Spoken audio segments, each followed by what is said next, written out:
সন্দেশখালীতে অভিযানে গিয়ে আক্রান্ত এনফোর্সমেন্ট ডিরেক্টরেট টিম এবং আক্রান্ত সিআরপিএফ ও তৃণমূল নেতা তথা উত্তর চব্বিশ পরগনা জেলা পরিষদের মৎস্য কর্মাধ্যক্ষ শেখ শাহজাহান আজ ভোরেই সেই শেখ শাহজাহানের বাড়িতে অভিযানে যায় ইডি এবং সেই সময় এলাকার মানুষ চড়াও হয় ইডি আধিকারিকদের ওপর। ইট ছোড়া হয় বলে অভিযোগ। এলাকায় ব্যাপক চাঞ্চল্য ছড়িয়ে পড়েছে। ঘটনাস্থলের দিকে উপস্থিত হচ্ছে পুলিশ। ইডির তদন্ত চলাকালীন নজিরবিহীন ছবি রাজ্যে কেন্দ্রীয় সংস্থার আধিকারিকরা পৌঁছতেই পড়তে হলো আক্রমণের মুখে।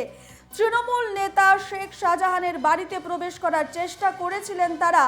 বাড়ির দরজা বন্ধ দেখে তালা ভেঙে প্রবেশ করার চেষ্টা করেন তারা, আর তখনই তাদের উপর কার্যত ঝাঁপিয়ে পড়েন গ্রামবাসীরা।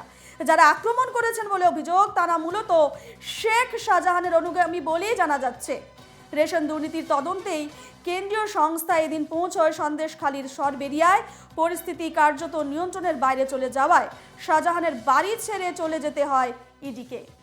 এই মুহূর্তে ফোনলাইনে রয়েছেন কংগ্রেস নেতা সৌম্য আচরায়। সৌম্যবাবু, এনকেটিভি বাংলায় স্বাগত। সৌম্যবাবু, শেখ শাহজাহানের বাড়িতে আজ ইডি হানা চলে, তবে ইডি বাধার মুখে পড়ে আক্রমণের শিকার হয়, কি বলবেন?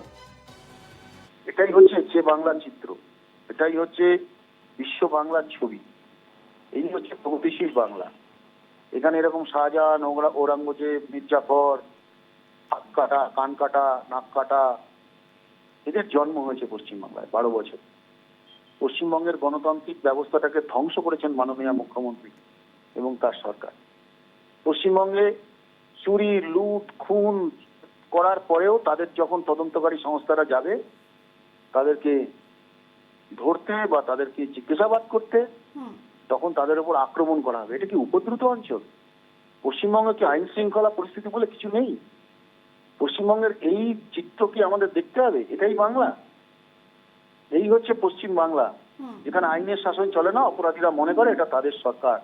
সংবাদ মাধ্যমও বাদ যায়নি, সংবাদ মাধ্যমের ক্যামেরা ভাঙা হয়েছে আজকে। লজ্জা করা উচিত। পশ্চিমবঙ্গের একটা সরকার আছে যার আইন শৃঙ্খলার মাথায় আছেন মাননীয় মুখ্যমন্ত্রী। এটা বাংলা।